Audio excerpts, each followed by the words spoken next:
Assalamualaikum. Perkenalkan, nama saya Asma Fathul Janah, NIM 43, kelas PGMIB semester 2.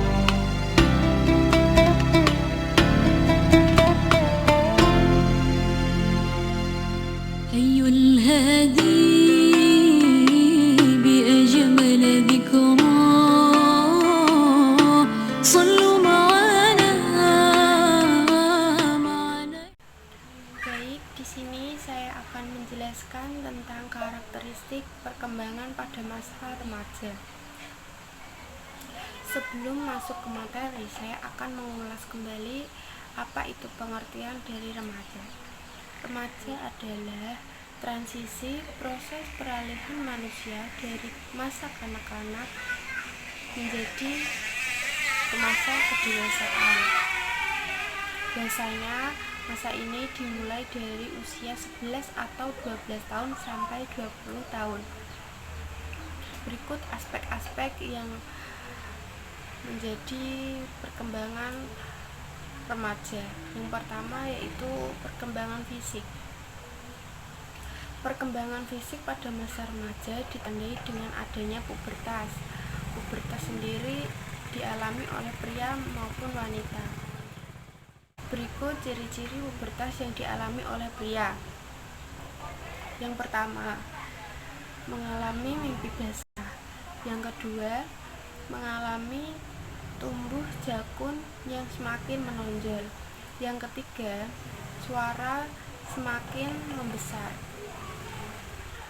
Yang keempat, dada semakin membidang. Yang kelima, tumbuh rambut atau bulu di sekitar alat kemaluan atau ketiak. Yang keenam, tumbuh kumis. Nah, selanjutnya pubertas yang dialami oleh wanita. Yang pertama, menstruasi. Yang kedua, buah dada semakin membesar. Yang ketiga, suara yang dihasilkan lebih nyaring. Yang keempat, pinggul semakin melebar. Yang kelima, tumbuh rambut atau bulu sekitar alat kemaluan. Selanjutnya saya akan membahas ciri-ciri karakteristik pada masa remaja. Yang pertama yaitu perkembangan seksual. Perkembangan seksual ini ditandai dengan adanya pubertas atau menstruasi. Yang kedua, emosi yang meletup-letup. Pada masa ini, remaja belum bisa mengontrol emosi dengan baik. Yang ketiga, mulai tertarik dengan lawan jenis. Yang keempat, timbul rasa kegelisahan. Yang kelima, timbul pertentangan. Yang keenam, aktivitas kelompok. Nah, aktivitas kelompok di sini yang dimaksud adalah seorang siswa itu belum bisa menyelesaikan masalahnya dengan sendiri. Jadi ia itu lebih memilih curhat atau cerita dengan teman atau sahabat untuk menyelesaikan masalahnya. Yang ketujuh, keinginan untuk mencoba segala hal. Pada masa ini remaja itu mulai berpikir untuk mencoba segala hal-hal yang baru. Jadi untuk menambah pengalaman, karena pada masa remaja ini tingkat keinginan remaja sangat kuat. Selanjutnya, perkembangan kognitif atau intelektual.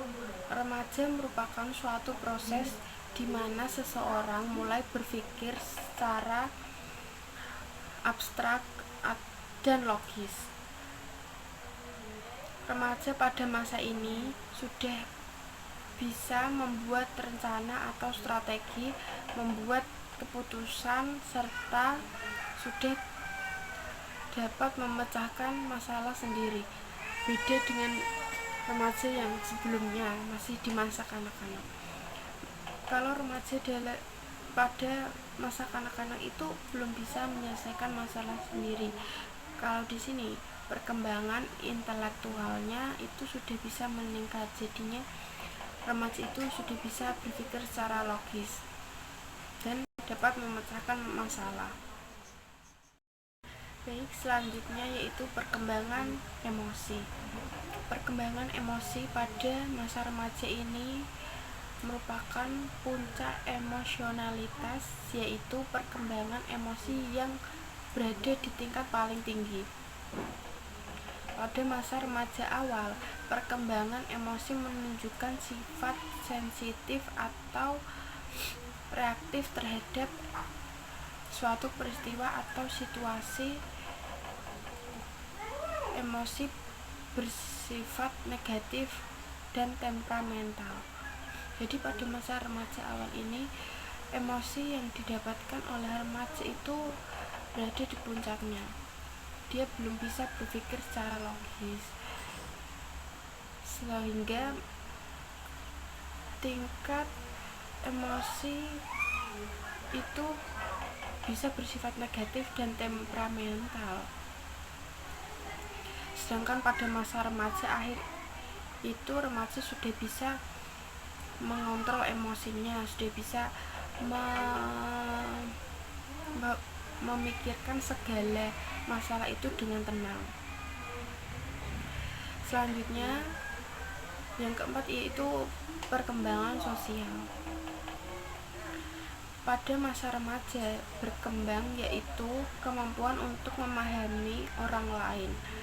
Pemahamannya mendorong untuk menjalin hubungan yang lebih akrab dengan teman sebaya, baik sahabat maupun percintaan. Pada masa ini juga remaja cenderung mengikuti opini, pendapat orang lain, nilai kebiasaan orang lain, kebiasaan meniru segala hal yang dilakukan orang lain.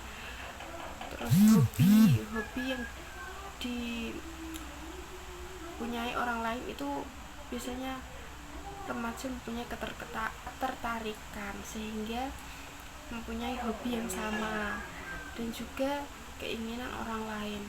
Remaja pada masa ini cenderung memiliki tingkat mengikuti keinginan orang lain. Jadi belum bisa menghasilkan keinginannya sendiri, hobinya sendiri.